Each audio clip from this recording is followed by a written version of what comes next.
ఆత్మలోని శాంతము. ఆత్మలో శాంతం ఉండాలి. నీ పెళ్ళాం చచ్చిపోయింది, ఆత్మలో అశాంతం ఉండకూడదు.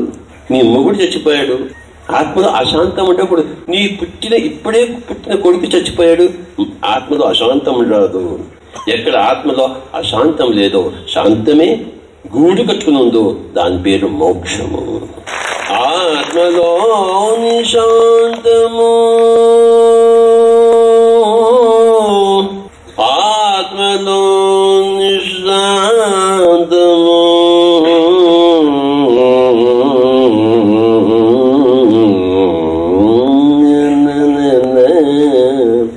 ఆత్మలోని శాంతము.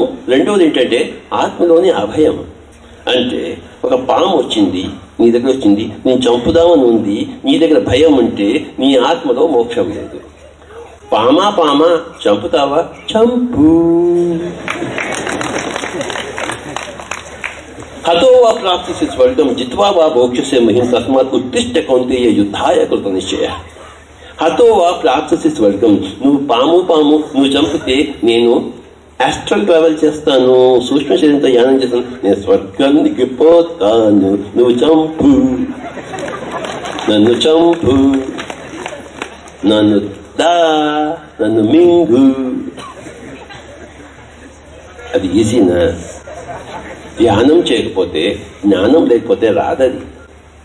ధ్యానం చేస్తే, జ్ఞానం చేస్తే ఆ ఆత్మలో శాంతం వస్తుంది, అభయం వస్తుంది.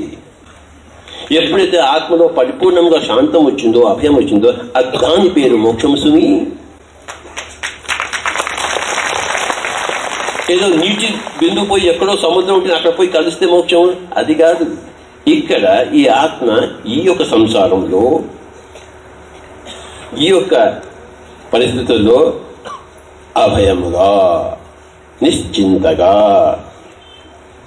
ప్రశాంతముగా, మిన్ను విరిగి మీద పడుతున్నా ప్రశాంతముగా, పాము వచ్చి కబళిస్తున్నా ప్రశాంతముగా ఉండగలిగితే అది మోక్షం.